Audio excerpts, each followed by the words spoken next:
So here we are. This is the first recording of the rebuild and restoration of my Triumph Herald. It's a 1360 in 1972. It's not going to end up completely standard. I'm not sure how radical I'm going to go with it yet. It all depends on time and budget and enthusiasm, but we'll see how we go for now. Some work has started and I've had the car for about a year, but haven't really done any real significant work. Just had other stuff to do. Too many pies, not enough fingers. So I'm going to have a quick squeeze around the car and get some idea of some of the little small things I've done and what is to do. Obviously, as you can see, it's mainly going to revolve around bodywork because the car is pretty rusty, but still worth saving.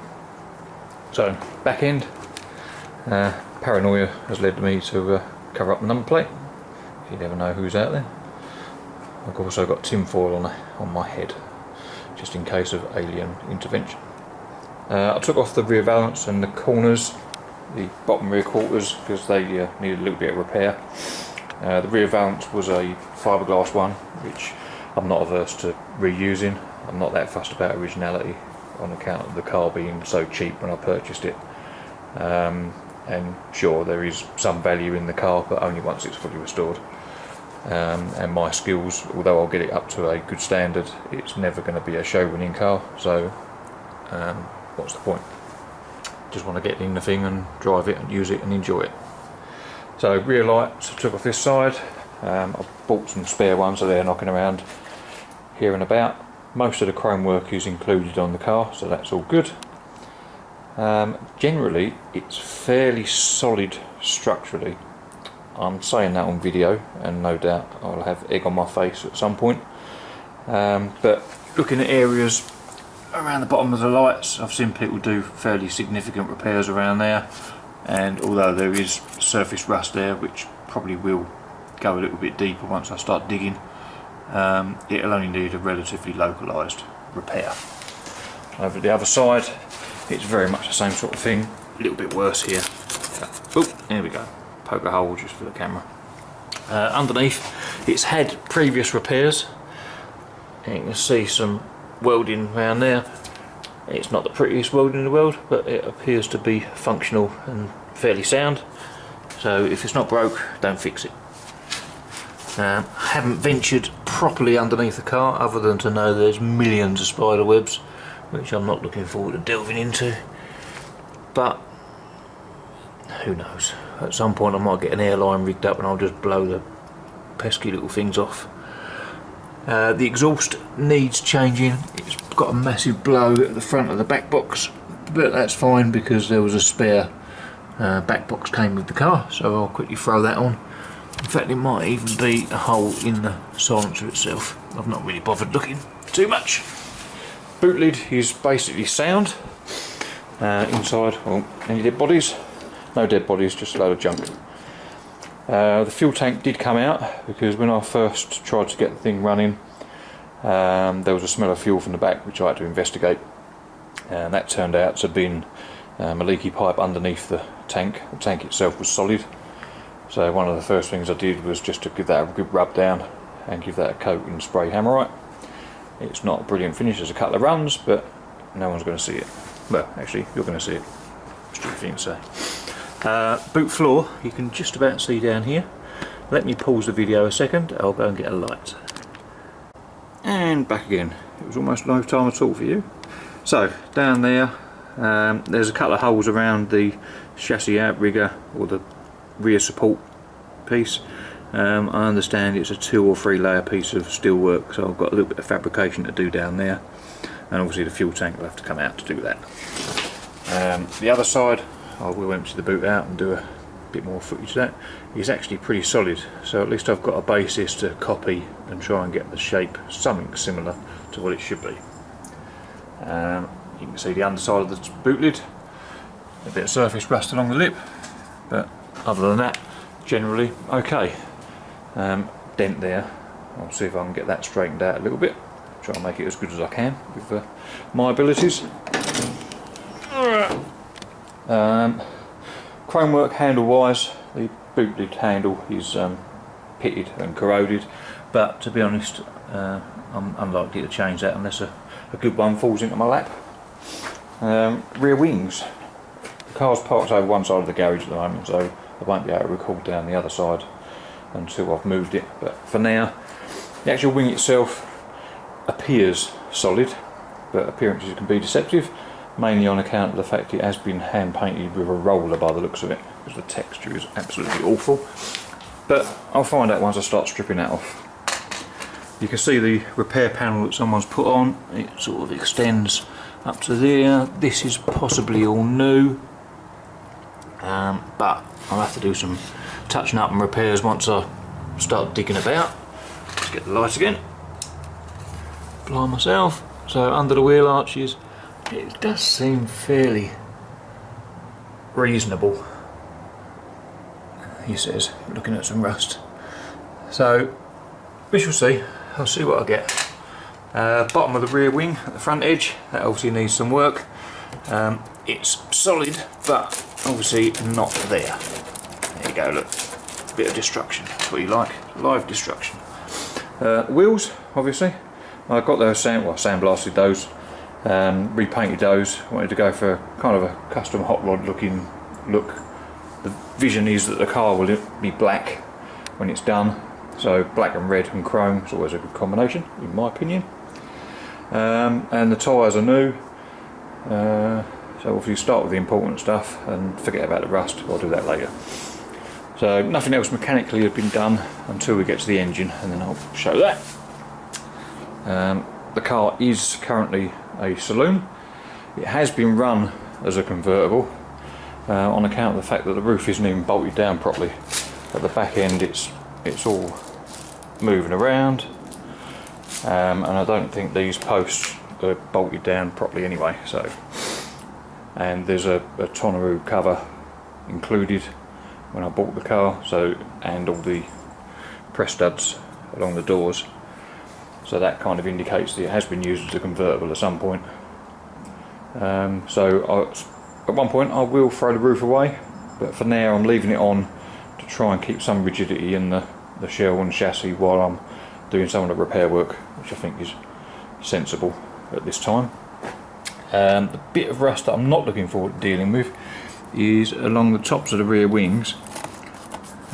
This side looks significantly better than the other, although I can now see through that. And there. This, from what I've seen of other videos, is a short section panel, maybe from about there up to about there. I don't think I'm going to be doing that as a separate piece. I'm going to try and just blend that all in, I think. I'm not too fussed about originality, like I've already said. The car is still cheap, and it will be cheap once it's done, but hopefully it should just look good. That's the plan. Doors, big issue. Bottom of the door's gone, the frame's gone, but it's kind of there. I'm not going to repair this one because I have, over the last year, whenever I've spied some stuff on eBay and people getting rid of old junk, I've picked up a few doors, so now it's just a case of going through, finding what's good, what's not, what's repairable. I've stripped the skins off of a couple, so we've got over here, this door frame is kind of okay and probably would be repairable, but the other door frame, which I'll show in a second, is actually a bit better than this. This one's got a hold on the inside edge, which, okay, still repairable, but it's more work than the other one needs. And the same there, by the time I clean these bits of rust off, there'll probably be some bits I'll have to weld up there. So over to the door frame that I'm going to use, and suddenly you go, oh, it's worse than the other one. Yeah, possibly. Never said I was sensible. So this area around the speaker, I've got no idea why someone's cut that out, because it's not necessarily for a significantly larger speaker. Who knows? But I'm going to cut a section out of that other white frame that I just showed you and let that in. If nothing else, that'll give me a bit of practice for my welding, which I haven't done any serious car welding work for probably 15 years. So no doubt I'm going to be a bit rusty. And then the skin, so I've got the skin from the white door going on to the frame of the green one, and the green frame is better, although it has been previously repaired. I'll show that in a separate video at a later date, but it's been repaired and gone rusty again, but overall I still think it's a better frame. So that's for the driver's side, and then I've got another spare door for the passenger side which I haven't looked at yet. Just I'm going to try and concentrate on small chunks, and maybe I'll actually get somewhere with this project. Bonnet, there's a load of rust. It's obviously still repairable if you've got the time and the patience, but it's pretty significant in this area, so basically the whole bottom corner would have to come off, and it's like a double thickness as well, supporting around the latch mechanism. That's all gone, all around the lip, that's all gone, and at the front edge. The front valance is fiberglass. Once again, I'm not that bothered about having fiberglass parts on the car. It's here. I will tidy it up though, because whoever cut round that overrider, well, you can find the words for that, I'm sure. Next to the overrider, more rust on that front panel, so another reason to be ditching the bonnet. More holes there. It's all pretty standard fare from what I've seen on YouTube videos of other people restoring Heralds and Vitesses, so it's not beyond repair if you're adamant to keep original panels on the car, but who's to say this is the original one it left the factory with anyway. I will try and keep the wing mirrors though, because I do like those. I don't know if they're standard or whether they're aftermarket ones, but I do like them. Right, okay, time for a bit of a reveal of the engine. Oh no, let's do the inside. So as you can see, full of junk which I need to tidy up, sort out. The interior is rough and will be replaced. Got rear quarter panels missing, and it's a lovely shade of biscuit brown. The driver's seat has been replaced with something out of some other old classic, but it's physically larger, and meant that when the standard steering wheel was in, there was literally 2 inches between the seat and the steering wheel, and I couldn't get in, and I defy anyone else to have got in the car and actually drove it. So for now the seat is staying, because I've yet to find a decent second-hand set of seats, but I fitted a smaller steering wheel which, although not in perfect condition, has got a suitable patina like the rest of the car.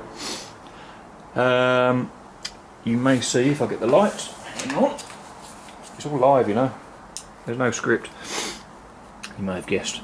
Floor pans, there are some holes, there are some previous repairs.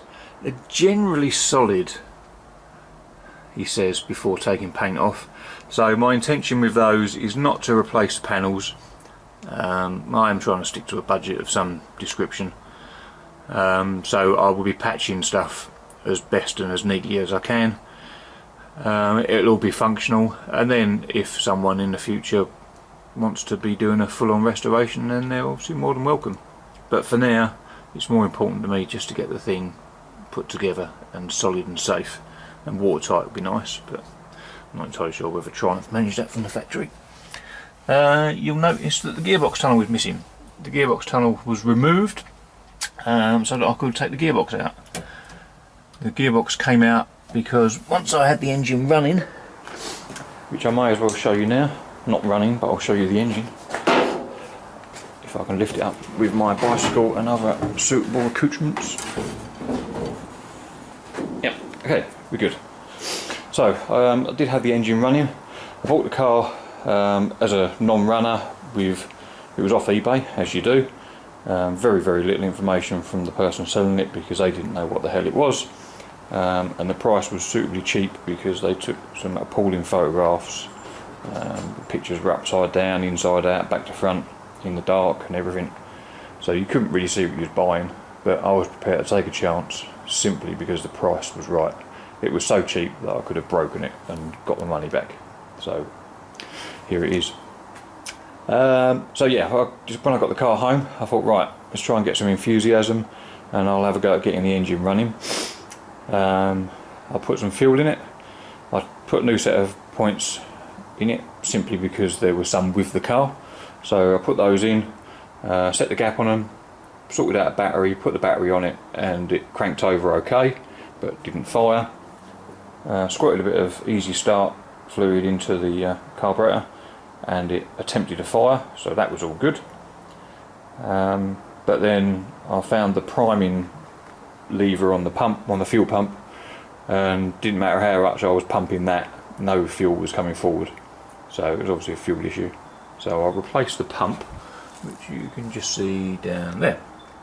However, that was, I don't know, almost a year ago maybe, and disappointingly when I fired it up a few weeks ago, or a couple of weeks ago, it started weeping fuel out from the flange with the diaphragm. So it's a bit disappointing for a new pump. So I will have to take the top off. I'll put some sealant around the diaphragm on both sides and then sandwich it back together, and hopefully that will stop the fuel weeping out of it. If that doesn't do it, then I'll just go for an electric pump and be done with it. So with the fuel pump working and fuel getting through to the carburetor, it fired up and ran really very nice. Sounds like a little sewing machine, which is good, apart from the chuffing noise from the back of the exhaust. So internally I think the engine is sound enough. I've yet to put any gauges on it to measure anything such as oil pressure, but the oil light goes out, so it's got something. Talking of oil pressure, when I fired it up a couple of weeks ago, I had the rocker cover off because I'd removed that and painted it, as you do, another high priority job. I fired it up and had it running and just checking to see whether it was getting lubrication to the top of the engine, and there was nothing. It was just bone dry. Even after a minute or so of running, there was nothing getting through. So I either got a fuel pump issue and no pressure, or I've got blocked galleries, which seems to be the known trusted problem.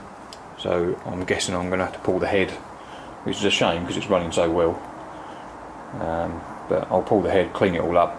I might as well de-coke it while I'm at it, and freshen that up. And then while it's off, might as well paint the head, and possibly while everything's out of the way, paint the block. It goes on and on. Carburetor. I purchased a new old stock carburetor off eBay, as you do, and left that in the box for 6 months before I actually got around to do anything with it. When I finally did, I discovered that although it was a Strongberg CD 150, it wasn't the same. There was enough differences that I couldn't use any of the bits other than the diaphragm off of it. So, well, the diaphragm and the needle. But other than that, it's the original carburetor. So it's kind of what it is. I will do another video when I fire it up, but that'll be another day, not today. Shots of the inside of the bonnet. You can see there's surface rust all over the place. More rust in the usual places, all around the sides, latches. The D panel bit, whatever you want to call that, that's rusty on pretty much on both sides. Focus, thank you. And on that side you can see evidence of fiberglass filler. Nice, all very 70s. Been guilty of that myself, so I won't be overly critical. So that's pretty much it. What we've got here, the bulkhead. The bulkhead is kind of sound. I'm fairly satisfied with that.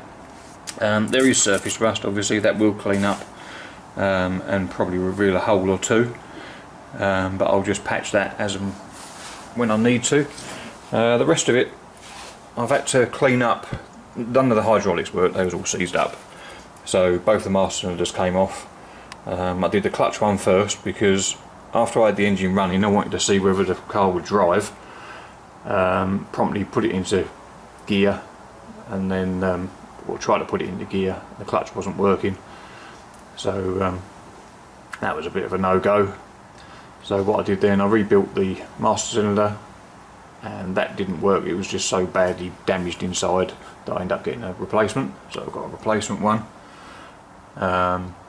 Fitted that, bled the system, pumped it up, got the lever arm working on the clutch, fired it up, put it into gear, and even with the clutch depressed, it was still not disengaged. So the clutch plate was obviously seized onto the flywheel, or rusted on. So usual trick, turn the engine off, stick it into gear, chop the wheels, and then start the engine up with the clutch pedal down and see if that will shock it free. But it didn't have any joy. All it done was it just lurched backwards and I stalled the engine. But what I did find out is that the brakes also didn't work, which I possibly should have checked before. But there you go. So anyway, so the brakes, the master cylinder I've rebuilt, I just got to refit. And while the bits are out of the way, I've kind of cleaned up the bulkhead, got the most of the rust out of the way and given it a squirt of primer. I will be coming back to this area when I do the, or preparing for painting properly. PPP. A bit more rust in this corner, taking the wiper motor off and the washer bottle. But there's no holes, so that's good. I'll clean off as much of that rust as I can, put some rust killer on it, and then that'll get painted and that'll be fine. I will extend that task over to the other side once I get round to it, but for now I just want to concentrate on this side and get the hydraulics working. Then I can run the car, and then it should motivate me to do a bit more. While I was doing the clutch, I decided to take the gearbox out and free the clutch plate off. I was very disappointed, to be honest, knowing that the Herald's got a flip up front, so you've got excellent access to the engine. It's not all that excellent because you've got these side plates in the way. Okay, I could unbolt those, but as it stands it's not massively brilliant. And then with the bolt-in tunnel over the gearbox, I was expecting gearbox removal to be an absolute breeze, but it wasn't. It was much more of a faff than I was expecting, on account of the position of the engine back plate and the gearbox flange, like the bell housing. It's right where the bulkhead of the car is, so you're literally trying to get a spanner on one side and a ratchet or another spanner on the other, and you kind of need one hand one side of the panel and one hand the other. It's great if you've got an assistant or a little apprentice in the factory, I guess, but a bit more of a struggle when you're on your own. But I got there in the end, and it's done. It's just one of those things I was expecting to be a very, very simple job. Just pull that gearbox out of that Herald, and it just turned into a bit more hassle than I was expecting. It's had an alternator conversion, which is nice, and the wiring I'm going to have to redo because there's lots of little chocolate blocks and stuff all over the place. Lots of bits being spliced in, so I'll have to address that at some point. I'll probably just buy a complete loom. Just buy a custom loom, and then that'll make life a bit easier. And that's pretty much the state of play at the moment. So engine is a runner, gearbox is unknown. I have replaced the gear linkage bushes and bits and pieces, so the actual lever does change the gears, which is nice because it was like stirring a pot before. So little tiny bit of progress and lots to do. The other significant thing before I end this video is I did get another bonnet, and I'm actually very happy with this one. The guy selling it was doing up a Vitesse, a Herald, and he bought a brand new one. Obviously he's got significantly more disposable income than I have, but there you go. This one, it looks to be rusty obviously, but not quite as significantly as the one that I've got on the car at the moment. There are, however, areas that look like they've had filler, so I won't know the true extent or any previous repairs until I start taking the paint off, and then I may decide that I've bought something worse than what I already had. But here there's a bit of I can see filler, and then all the way up to around here as well, so it may have had a steel lip welded in, or it may have just been plastered over, who knows. But looking at the front, okay, there's another hole here, but this area looks to be solid. That seems to be fairly solid. The little infill panel at the front, try and get a bit of shadow, a bit too bright looking out of the sun. It probably will get replaced, to be honest, because of whatever's going on here. You can see it's loose, and the same there, there's obviously some rubberized thing going on there, but that's what I bought, that's what I've got, and that's what I'll make do with. Looking at the latch area, it does look to be better than the one that's on my car, so I'll prefer to repair this one. And then looking at the other side, it's kind of the same sort of story. it will need a bit, but not as much as the bit that's on the car. So we shall see. And then looking along the front edge of the bonnet, that appears to be fairly solid, and a little tiny rust niggle there, but as I say, I'll keep saying it's better than what I've currently got, so I'm going to go with that. And then same on this side, you can see more evidence of previous repair here, so I won't know exactly what that repair was until I start taking paint off. There's a blob of filler up here, who knows what that's all about, but there you go. So for now, that concludes my summary video of what's going on with my Triumph. Wish me luck.